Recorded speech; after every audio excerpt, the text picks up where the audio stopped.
The last race, the last horse I'm going to look at is arguably the one that is furthest along the classic line for the 2024, due to the pedigree of it, is Buttons. You know, the first two we looked at, both by No Nay Never. Buttons side by Kingman, out of a dam called Wonder of Wonders, won on the 8th of June at Leopardstown, over 7 furlongs.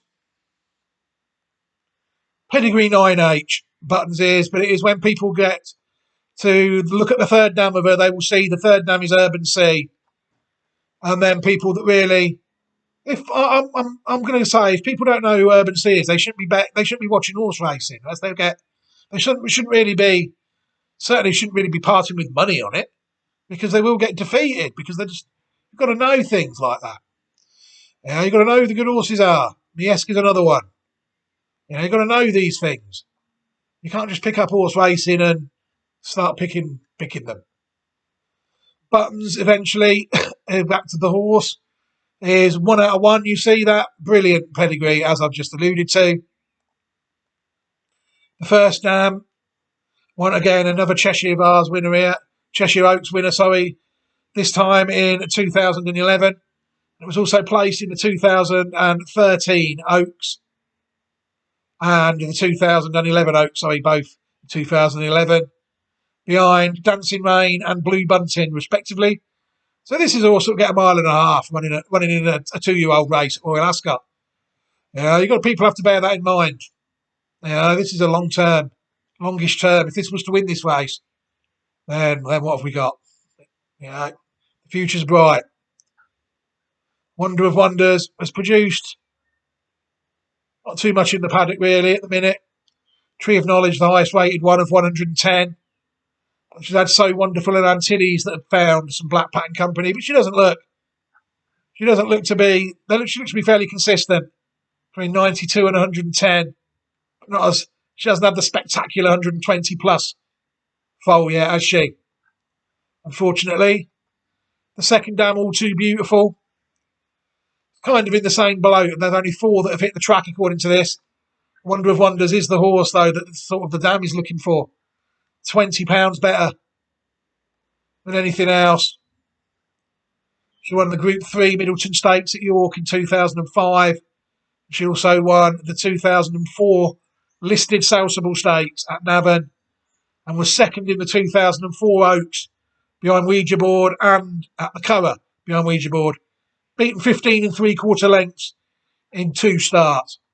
And then obviously, the third dam is the legendary Urban Sea. I mean, that is what you want from a dam, you see. That's why I say if you see Urban Sea in any of the progeny, then you're going to be, all the stallions, Galileo, See the Stars. She's not in the pedigree of horse. I'd be very surprised in the first 4 dams or sires. You've got See the Stars, Galileo, Black Sam Bellamy. They've sired a lot of horses, them 3 stallions. And the dams as well. I'll throw in some nice horses as well.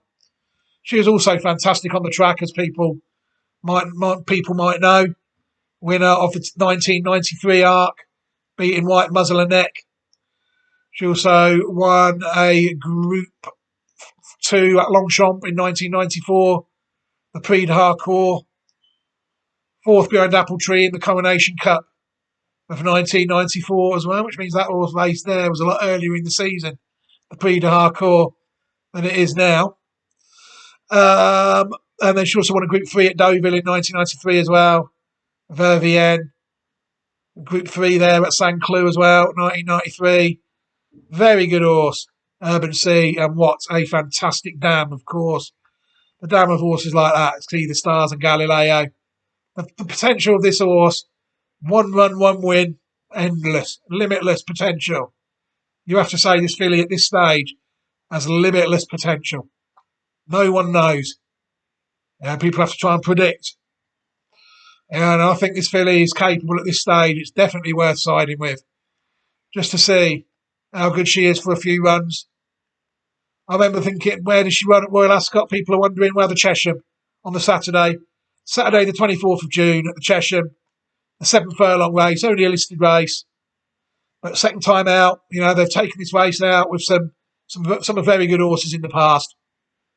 And I think whatever they run in the Cheshire deserves ultimate respect more than any of the other 2-year-old races. Regarding the classics next season, so I'll be looking forward to Buttons and seeing where she stands, even at this early stage. To be honest, the one in the previous video, Democracy, I was hoping that he'd end up a Cheshire horse. It hasn't happened. So Buttons has come in, and I'm sure he's running others. This is the only one that I will be taking a look at this stage. There's so many horses out there. Obviously, as the season develops, the horses beaten at the Cheshire or Cheshire horses I'm not looking at this stage might win at Royal Ascot and all of a sudden be of interest. That's just how things can develop. But we're going to take a look at how Buttons won her race, and then we'll think about wrapping this video up, I think.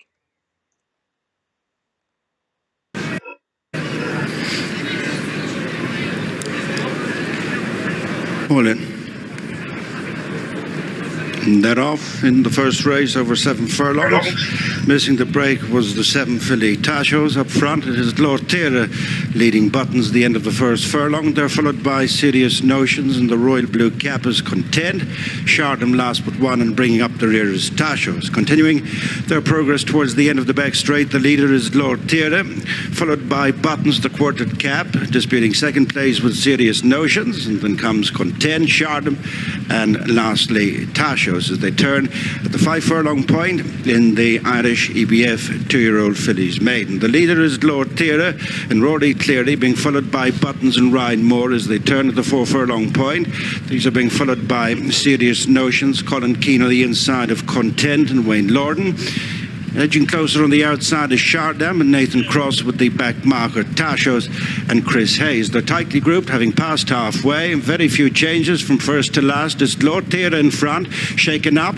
One from the rail is Buttons, and then Serious Notions, followed in by Shardham, and then Content and Tashos. As they straighten at the 2, it is Lord Tira now being chased by Serious Notions, who spies a gap in between fillies. On the outside is Buttons, bit of a break then to Content, Shardham and Tashos racing inside the final furlong, and it is Serious Notions battling it out with Buttons, giving way on the inside. Lord Tira closing on the outside is Content. It's a wave of 350 to go. Serious Notions on the inside of Buttons and Content. Well, it's very tight, but perhaps right in the last stride has the favourite Buttons just got there to nail Serious. Very good race that. Buttons stayed on gamely. And rather like the one in the last race. Just got the job done by a very narrow margin. This daughter of Kingman, beautifully bred horse. It will be very interesting to see how she develops.